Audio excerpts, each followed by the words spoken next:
नमस्कार दोस्तों। केजीएफ यानी कि कोलार गोल्ड फील्ड्स एक समय भारत की सबसे बड़ी सोने की खदान हुआ करती थी, जिसके अंदर से 900 टन से भी ज्यादा सोना निकाला जा चुका है। अप्रॉक्सीमेटली ये इतना सोना 60 अडल्ट ब्लू व्हेल्स के जितना वेट होगा। अब आपको जानकर हैरानी होगी कि भारत का 95% से भी ज्यादा सोना इस अकेली खदान से ही निकाला जाता था और इसीलिए तब भारत को दूसरे देशों से सोना इंपोर्ट करने तक की जरूरत भी नहीं पड़ती थी। लेकिन इस समय हाल ये है कि ये खदान बंद पड़ी हुई है। अब ऐसे में सवाल तो उठता ही है कि इतना सोना उगलने वाली ये खदान आखिर बंद क्यों की गई, साथ ही अंग्रेजों के साथ इसका क्या कनेक्शन है। तो आज के इस वीडियो में हम ना सिर्फ इन सवालों का जवाब देंगे बल्कि साथ ही इस गोल्ड माइन के गोल्डन हिस्ट्री के बारे में भी बताएंगे।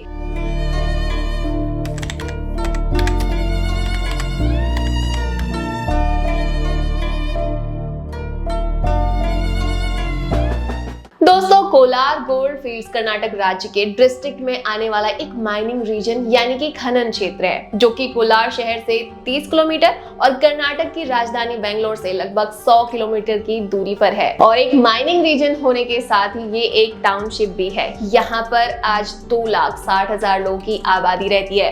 और दोस्तों, ये सभी वही लोग हैं जिनके पूर्वज दशकों पहले सोने की खदान में काम किया करते थे। साल 2018 से पहले इस खदान के बारे में जानना तो दूर, लोगों ने इसका नाम भी कभी नहीं सुना था। लेकिन 2018 में आती है कन्नड़ फिल्म केजीएफ, जिसकी वजह से इस खदान का नाम पहली बार लोगों की जुबान पर आया। हालांकि अब कहा तो ये जाता है कि फिल्म की कहानी पूरी तरीके से फिक्शनल थी, जिसका केजीएफ के इतिहास से कोई लेना देना नहीं है। लेकिन दोस्तों, भारत के इस गोल्डन माइन का इतिहास काफी अमेजिंग है। बताया जाता है कि इस खदान में सोने की खोज किंगडम ऑफ मैसूर के समय से ही शुरू हो गई थी, लेकिन तब टेक्नोलॉजी ने इतनी तरक्की नहीं की थी कि माइनिंग का काम बहुत बड़े लेवल पर किया जा सके। और सही मायनों में इतने बड़े लेवल पर काम और इस तरह से खदान से सोना निकालने का काम ब्रिटिश राज के दौरान से ही शुरुआत हुई। लेकिन भारत में ब्रिटिश राज शुरू होने से पहले भी इस जगह के अंदर सोना होने की खबरें न्यूज़पेपर्स में छपती रहती थी और यहाँ रहने वाले लोग अक्सर ये दावा करते थे कि यहाँ की जमीन के नीचे सोना मौजूद है।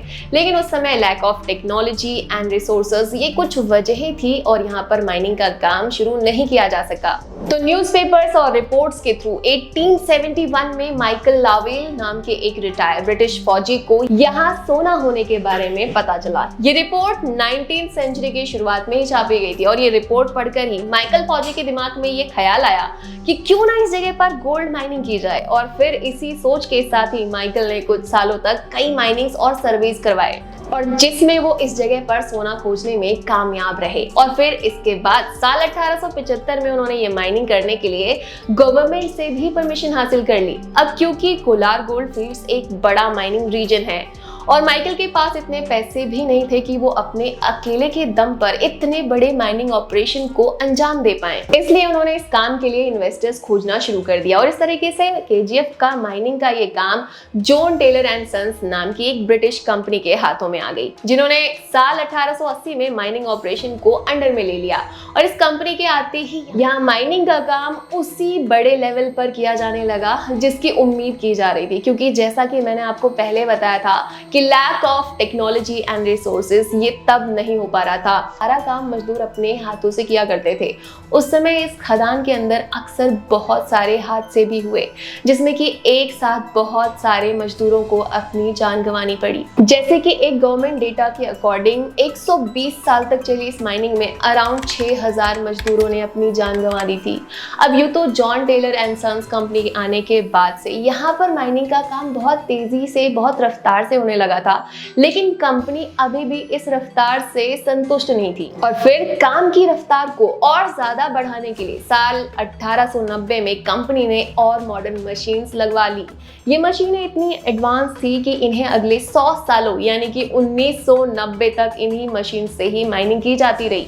एडवांस मशीन्स लगाई गई तो उन्हें चलाने के लिए इलेक्ट्रिसिटी यानी कंपनी को बिजली की भी जरूरत महसूस हुई, क्योंकि इन माइंस के अंदर बहुत ही ज्यादा अंधेरा हुआ करता था। और फिर बिजली की जरूरत को पूरा करने के लिए भारत के अंदर अपने देश का पहला हाइड्रो इलेक्ट्रिक पावर प्लांट लगाया गया, जिसे कि हम कावेरी इलेक्ट्रिक पावर प्लांट के नाम से जानते हैं। यानी कि जिस समय दुनिया के ज्यादातर हिस्सों में बिजली पहुंच भी नहीं पाई थी, उस समय कोलार गोल्ड फील्ड्स पूरी तरीके से इलेक्ट्रिक हो गया था और इतना ही नहीं, माइनिंग मशीन्स की मिट्टी छानने के लिए जिस पानी की जरूरत पड़ती थी, उस जरूरत को पूरा करने के लिए कोलार गोल्ड फील्ड्स के बेतमंगला टाउन के अंदर एक बहुत बड़ा आर्टिफिशियल झील भी बनाया गया। और दोस्तों, ये सभी जरूरतें पूरा करते करते साल 1902 आ गया था। अब केजीएफ माइन भारत का अकेले ही 95% से भी ज्यादा सोना प्रोड्यूस करने लगी थी। दोस्तों, प्रोडक्शन बढ़ने के साथ ही इस इलाके की तरक्की भी काफी तेजी से हुई। माइनिंग के अंदर जो हायर पोस्ट पर ऑफिसर्स थे, उन्होंने अपने रहने के लिए यहाँ पर घर बनवाने शुरू कर दिए और इस तरीके से देखते ही देखते ये इलाका एक बड़े शहर में तब्दील हो गया। और यहाँ पर उस समय बड़े बड़े पक्के मकान, हॉस्पिटल, क्लब और गोल्फ कोर्स जैसी बहुत सारी चीजें बनाई गई। यहाँ तक कि इस शहर को उस समय मिनी इंग्लैंड तक कहा जाने लगा। बट ये सारे लैविश सर्विसेज उन ब्रिटिशर्स और उनकी फैमिली के लिए थे जो हायर पोस्ट पर थे, जबकि खदान में मजदूरी करने वाले भारतीय लोगों को बहुत ज्यादा सुविधाएं नहीं दी जाती थी। इस तरह 1880 में शुरू किया गया यह माइनिंग का काम 76 सालों तक इसी तरीके से चलता रहा। यहाँ तक कि देश के आजाद हो जाने के 9 साल बाद तक केजीएफ में माइनिंग का काम इसी तरीके से ब्रिटिश कंपनी के ही अंडर में रहा। लेकिन साल 1956 में इसका नेशनलाइजेशन हो गया। यहाँ की स्टेट गवर्नमेंट ने इस माइन को अपने अंडर में ले लिया। इसके बाद साल 1972 में भारत सरकार ने बीजीएमएल यानी कि भारत गोल्ड माइन लिमिटेड नाम का एक पीएसयू बनाया, जिसने इस खदान और यहाँ पर होने वाली माइनिंग के काम को अपने कंट्रोल में ले लिया। यानी कि 1972 में ये माइनिंग रीजन पूरी तरीके से सेंट्रल गवर्नमेंट के अंडर में आ गई। अब टर्निंग पॉइंट तब आया जब यहाँ शुरुआत में इस माइनिंग एरिया में सोना ऊपर की चट्टानों में ही मिल जाता था, लेकिन जैसे जैसे समय बीतता गया वैसे वैसे ये माइन गहरी होती गई और जब तक ये माइन इंडियन गवर्नमेंट के पास आई, इसकी गहराई करीब करीब 3 किलोमीटर तक पहुंच गई थी। और दुनिया की सबसे गहरी माइन साउथ अफ्रीका की मेपोनिंग गोल्ड माइन है, जो कि 3.5 किलोमीटर डीप है।